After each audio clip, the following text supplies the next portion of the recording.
Hey guys, I am Dani and welcome back here to Summer Skye Gardens. If you've seen one of my videos before, thank you so much for tuning back in. If you're new here, I live in Spring, Texas, which is north of Houston, and I have a flower farm about 20 minutes away in Splendora, Texas, which is right northeast of Houston. We're zone 9B. I am here at the farm today. It's about mid-January, which is why I'm in my long sleeves, but it's already time to start thinking about the heat-loving flowers that we're going to be growing on the farm or in your garden. If you live in the South like I do, we have a short winter, an even shorter spring. It warms up pretty quickly and it stays pretty warm or hot for most of the year. So talking about our heat-loving flowers is a must. It's a must to go ahead and start thinking about what you want to grow and how much and when you want to grow it. And I wanted to make today's video all about my favorite and most profitable flower, zinnias. Now, if you've been gardening before or farming before, you probably know about zinnias. You've probably grown them before, but I wanted to take you through all the details on how to grow the most beautiful zinnias at your farm or in your garden, especially if you want to start selling them. So I'm going to take you through how I choose my varieties, how I grow them, troubleshooting some different things like pests or diseases, how I turn things over, and then most importantly, how I sell them and what kind of money I make with zinnias. If you like this video, please give it a thumbs up, hit the subscribe button, and be sure to comment below if you have any questions. So first thing, all about zinnias, they are an annual flower that you grow from seed. So annual meaning that they're going to germinate, grow, and produce flowers all within a specific season, and then they will die and you'll have to replant them the next year.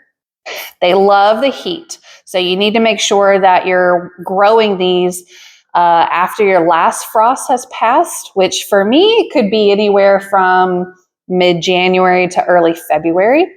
And any first frost later in the year or any kind of freeze will definitely take them out. So I know for me in South Texas, I grow pretty much I can have blooms maybe like end of March, beginning of April, all the way through December, just depending on our temperature. So a very long window to grow zinnias. And even with as hot as we get here in the summer, I mean, we'll have weeks or months where it's 100+ degrees. The zinnias do just fine as long as you give them enough water. They love the sun, they love the heat, and they're probably my favorite flower to grow. They're also super easy and they come in so many wonderful different colors. So no matter what way that you're using your flowers or selling them, there's probably going to be a specific zinnia variety that you can use. Some are small, some are giant, some are bright colored, some are more pastel colored. So when you're growing your zinnias, that's definitely something that you want to think about is what am I using this flower for? How am I going to sell it? And that's going to help narrow down your choice of what you grow because there are so many varieties. It's easy to get overwhelmed and want to grow them all. And believe you me, I have definitely grown so many different types, but I've kind of narrowed down my focus now that I grow them specifically on my farm for sale. The first thing, let's talk about some of the different types of zinnias, and I'll give you some of my thoughts on them. One of the more popular ones is going to be the Bennery series. You might see like Bennery Orange, Bennery Giant Red. So these are going to be really big blooms, probably about yay big. They're usually a solid color and they could be pastel-y colors, or most of them tend to go more towards big, bright colors. They're definitely a focal flower. So if you are in need of a focal flower at some point throughout the year, the Bennerys are going to be probably your best choice. I know my florists love them, my wholesalers love them because they are so big and beautiful. And like I said, there's so many different colors. So if you're somebody that's selling more on the retail side, like maybe a farm stand or farmer's market or local arrangements, a lot of your customers probably will want and appreciate those big, bright colors. So these are going to be a great choice for you. Another really popular variety is the Oklahoma series. So these tend to be smaller than the Benneries. So in my opinion, they're more of like an accent flower, not really a focal. They are going to be fuller and more tufted, looking like a cupcake. So really cute. And what I have seen is you can get a lot more pastel varieties in the Oklahoma. So if you're doing more event work, more weddings, selling to florists, you may find a lot of them like some of these more muted pastel colors in the Oklahoma series. One of my favorite series to grow is the Queenie series. So this is like your Queenie blush, orange, lime, lemon. I think they have a few other ones now as well, but these are super fun. They're kind of in, I would say, like the middle of the range size-wise. So depending on the size of the flower, you may use it as a focal or as an accent flower, but they all have like this lovely ombre effect depending on which color you choose. So for instance, like the Queenie Lime with Blush has this ombre of kind of a pinkish to green effect. The lemon has like a yellowy to green. They all have a tinge of green, and then it's mixed with whatever other color is in the title. And I think they're so beautiful. I love the ombre effect. Everyone that I show them to, that comes to the farm, that buys them, they all love them. So definitely one of my favorites to grow. Another fun series is the Cactus series.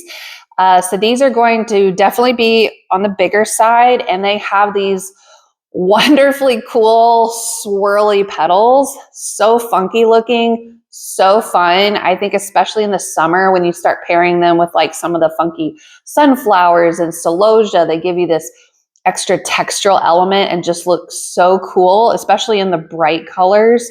So I love growing cactus zinnias. They're very prolific and definitely one of my favorites.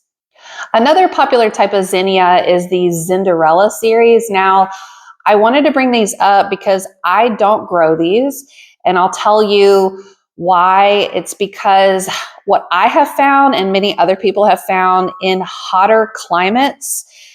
So the Cinderella, classically, you should get this like really full, beautifully tufted center with like these little petals coming off of them.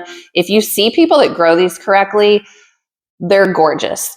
However, in the hotter climates, most of us find they do not form these full tufted centers, unfortunately. They will revert back to more of a single or just a simple double flower, which, they're going to be pretty, but not what you're going for from that Cinderella series. So I would say, because I'm zone 9B, with us having so many days in the upper 90s and hundreds, I don't really find this to be a great choice to grow. If you're more of like, I'd say a zone 7, 8, maybe slightly milder summers, you could definitely try this. I've seen people in these kind of climates grow these successfully. So that might be something to think about. If you do want to try it, maybe just do a handful of flowers or a small patch to give them a go. But if you live in a hotter area, I don't know that this would be the best choice for you. Now, after this, there are so many different types, no matter where you look for seeds. My favorite places to buy seeds, of course, you can use Geo Seeds if you have a wholesale account, and you can buy really large quantities of almost anything you want. Whether you're a business or a just an individual growing in their garden, you can always buy seeds from Johnny's Select Seeds. They have great choices as well. And I find the prices on Zinnias to be pretty similar between Geo and Johnny's. You can get some really cool, interesting varieties from like Baker Creek. Of course, places like Burpee, and where else? Redemption Seeds. Other places like that will have just some various different varieties. So, look around online, think ahead of like maybe what colors, what types you're going for, price it out. Don't forget to include shipping, and you'll be able to find a good place to get your seeds. All right, so I'm going to go over how to grow zinnias fairly quickly. I think most of us probably know how to grow them, but if you haven't, like I said, they're very easy to grow in general. You can start them indoors, which is what I like to do, or you can direct sow them, plant them in the ground outside. They actually grow really easily direct sown. I know personally I start them indoors because I want to get a head start on the season.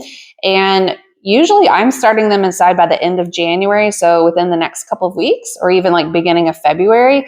It's too chilly to get them to really germinate and grow well outside at that point. So if I start them inside, I grow them inside for about 4 to 5 weeks. By that time, we may be approaching like end of February, beginning of March, and we're starting to have days that are more getting into like the 50s to 70s. And so they'll really have a better way to take off at that point.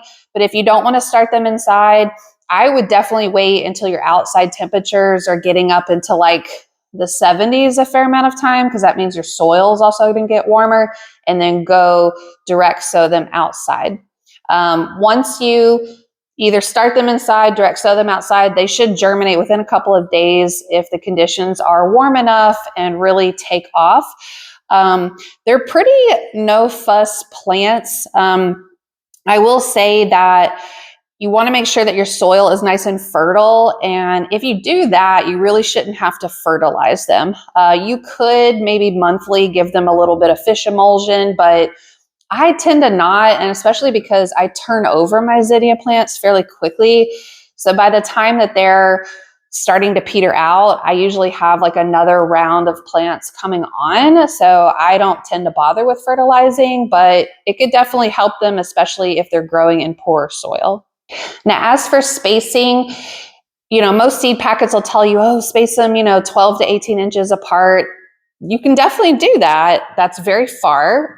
In the flower farming world, we tend to go closer at about 9 inches. And I will say, like, I live in a fairly humid, very humid environment.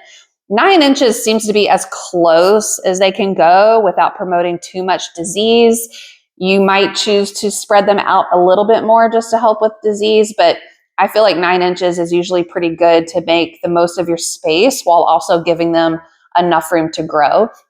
And then you also want to think about if you're going to want to net or corral the plants. Once they get big, sometimes, especially if you have a lot of storms or definitely if you have wind, they are going to kind of flop over and around a lot. I have grown them with netting, I've grown them with corralling, I've grown them with nothing. I tend to prefer nothing, and that's just because I'll have moments where I'm lazy and I just don't want to go put out the stuff. But we also don't get a lot of storms or even wind, so they tend to grow fine without support. If I were to do anything, I would probably just corral, where you take like the edge of your bed, put up some T-posts, and just do like twine or rope to kind of just hold the outsides of the plants up, and they'll end up supporting each other.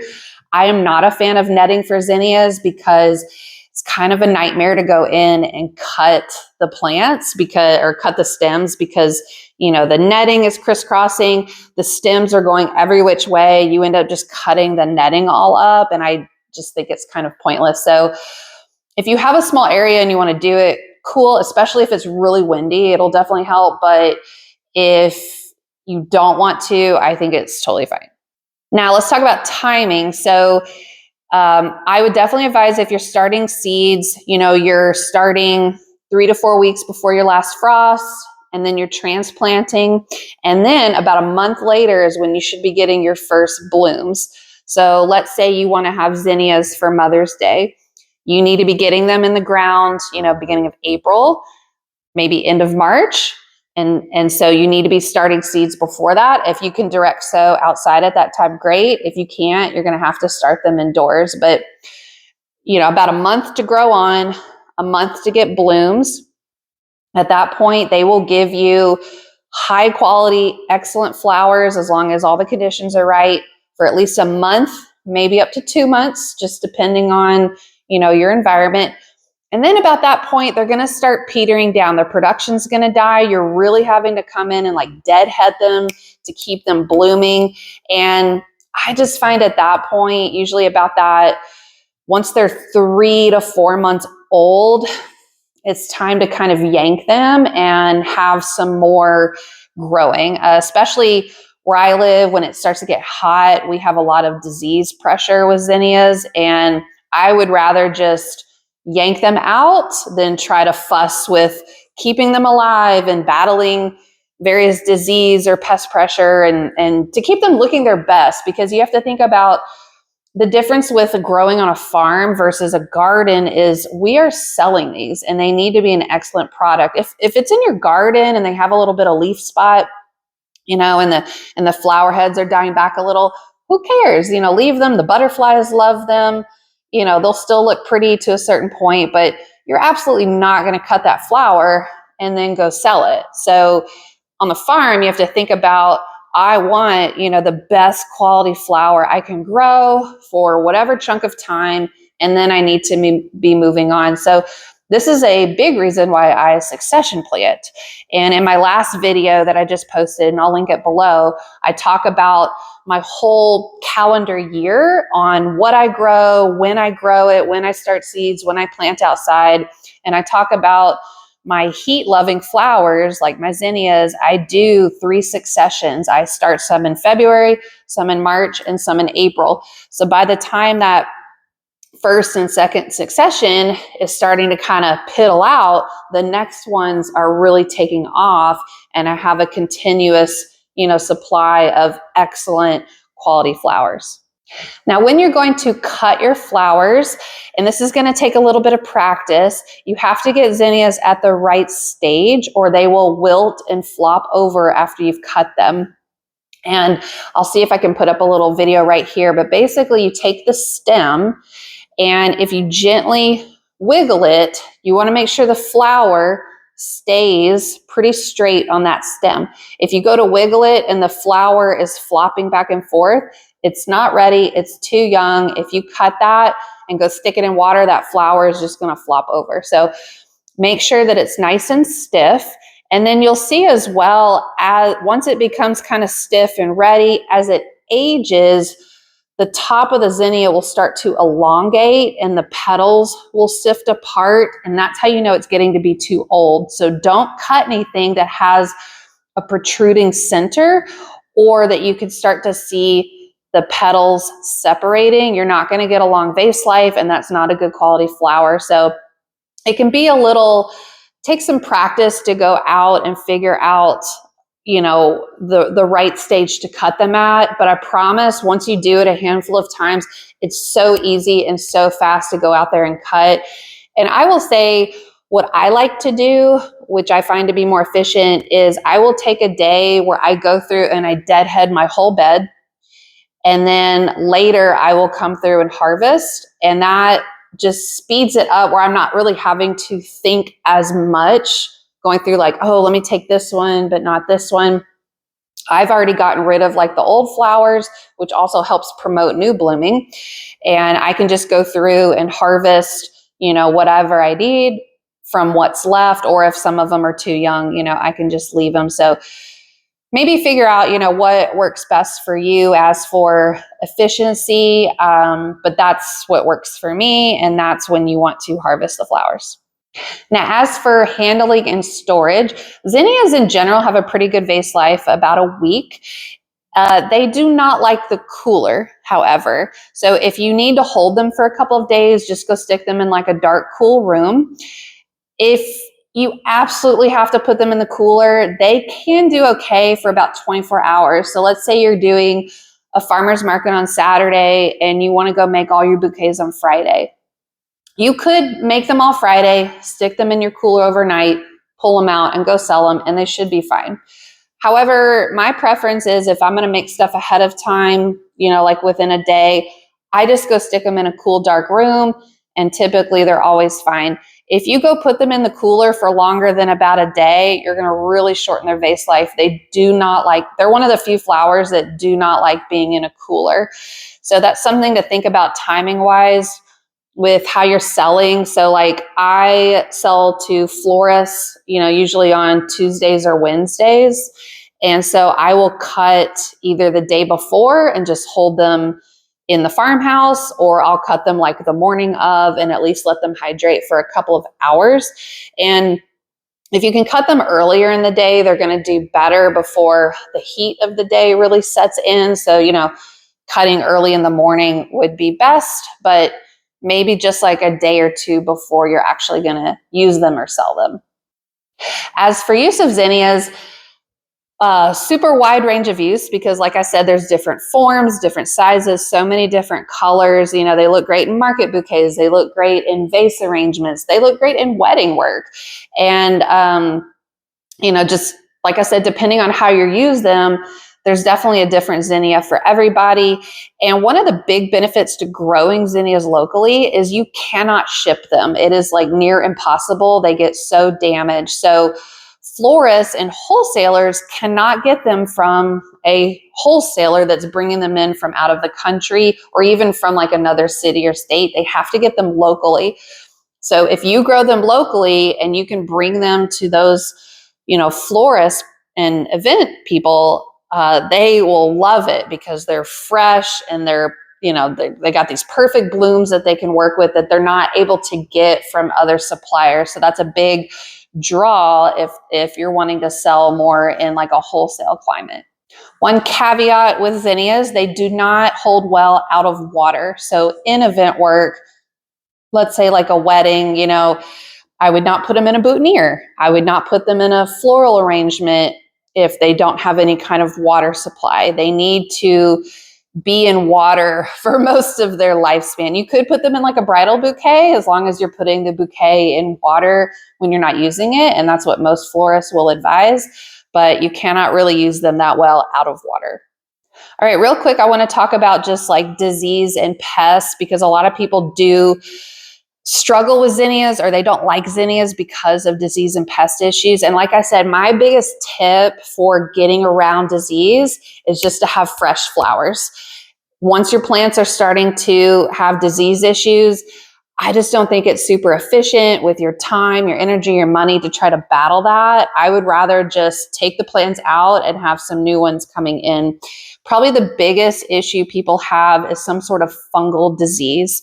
Zinnias don't like to be wet. They like a lot of water and you want to water them at the base of the plant, but the flowers, the leaves, the stems do not like to be wet. So if you're overhead watering, if you get a lot of rainfall, if it's humid, like where I live, you can start to have some fungal disease. And that could be something like powdery mildew, which creates this like whitish, grayish coating on the leaves and the stems. It could be leaf spot where you start to get these like dark little red, brown circles that'll get bigger and bigger and bigger.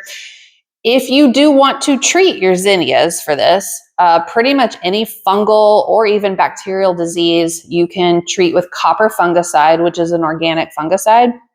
You just start to spray it weekly, or even let's say it rains and then the plants dry out, go out and spray some copper fungicide to kind of prevent this issue. But if you're growing hundreds of plants like I do, it's not really feasible to come in and start spraying. So I will use some of the plant if there's like some minor fungal disease on the leaves and I feel like I can strip them and the flower is still looks great and is healthy, then I will use them a little bit. But once it starts to get real bad, I don't want to battle it. I pull them out and then I just go to my next succession that's blooming. So fungal disease, powdery mildew leaf spot, you can get a bacterial leaf spot, which looks similar to the other one. They're more like smaller purple circles. You can have what's called aster yellows. So this is it's similar to a bacteria. It's brought in by grasshoppers and they will eat the plants and drop off this spore and it starts to make the zinnias grow like these small, funky, deformed heads. There's no treatment for this. Once you start to see that happen, just rip the plants out and burn them. Now, as for pests, probably the more common pests are things like nematodes, where they start to suck the juices out of the leaves, and you'll start to see the leaves curl. Rip those out. You're not going to be successful battling those. You may have Japanese beetle issues, and these are hard to get rid of. I'm thankful that I don't have to deal with these. It's more of, I think, a northern thing, but you can hand pick them off. You can put out Japanese beetle traps. You can add trap plants like marigolds that will attract them away from the zinnias. Lace bugs could come by and damage the plants as well. You can use a spinosad spray. And then aphids can be attracted to zinnias. And really with aphids, the best thing is just to blast them off with a hard stream of water. I will say personally, I don't really deal with too many pests with my zinnias. It's more of like fungal disease, possibly. And like I said, once again, I just rip them out. So last thing, let's talk about cost and selling. Zinnias are, in my experience, really cheap to grow. I mean, depending on where you get your seed and what variety it is, it might be like a penny per seed, maybe 10 cents per seed. And, you know, even if you're starting soil inside, I mean, I think I've calculated with the soil I use, and I use my 72 cell trays, it's about like 5 cents per plant for me to grow it inside. So that's still pretty cheap. And then planting it outside, I mean, you're pretty much just watering it and going out and harvesting, which is pretty fast and easy. So I feel like the labor and the time it takes to grow these is very minimal, very easy. And each plant is going to give you at least like 5 to 10 stems over the course of its life, if not more. I tell people with most plants, but especially with zinnias, just think about every plant giving you 1 stem every week.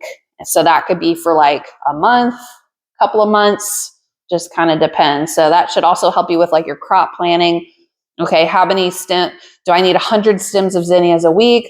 Okay, then I need 100 plants, and I'm going to bank on those 100 plants giving me 1 stem a week. Maybe plant some extra so you have some room for, you know, if issues come up. But, you know, pennies on the dollar to grow them. And then when I go sell my zinnias, depending on the variety and the size, I can get anywhere from $1 to $1.50 wholesale. And then that'll equate to about $2 to $3 retail. And that seems like not a lot of money, but if you think about how many stems per plant you're able to sell and how cheap it was to grow it, this is my most profitable flower. And I use zinnias all year in like everything I do. The florists always want them. My other growers or wholesalers always want them. I use them in my retail. I use them in my CSA. I have them in my U-pick. They're hugely popular in the U-pick field. So really any mode of selling your flowers, you can utilize zinnias. And like I said, for me, I might be selling them from April to December. I mean, that's, you know, eight months out of the whole year. That's huge. And with just the amount that I sell and the money that I make off of them, they are my number one flower. They are my number one flower to grow. I just think they're so gorgeous. And if you have never had like a huge area of zinnias, go plant them just so you can go out in the summer and see the hundreds of butterflies that will be out there. I think it is one of the most magical things when you have a huge, I've never seen butterflies attracted to any other flower the way they are to the zinnias. And I think it's, you know, the open face, the colors, it's easy to get the pollen, and you'll see a ton of bees out there too, but the butterflies is just mind blowing. And I like seeing people come to the U-pick, or like even my kids just walk out there amongst the zinnias, and it's just like hundreds of butterflies flying around. I mean, it is the coolest, most beautiful thing. So if you don't grow them for anything else, grow them for the butterflies and the pollinators. But hopefully with everything that I've talked about, I have convinced you to grow zinnias, or at least to give them a good try, especially if you live in a hotter climate. They are essential. They are one of the flowers that love the heat, that will do well all summer long. And y'all, I'm talking like 100, 110 degrees outside. It's humid. They are loving life. And you can't say that about that many other flowers. So yeah, this was kind of all about zinnias, growing them, selling them, using them in your business. I hope it was helpful. Once again, if you have any questions, comment below, or even if you have any suggestions of any other videos that you want me to put together, comment that below, and I will see you in my next video.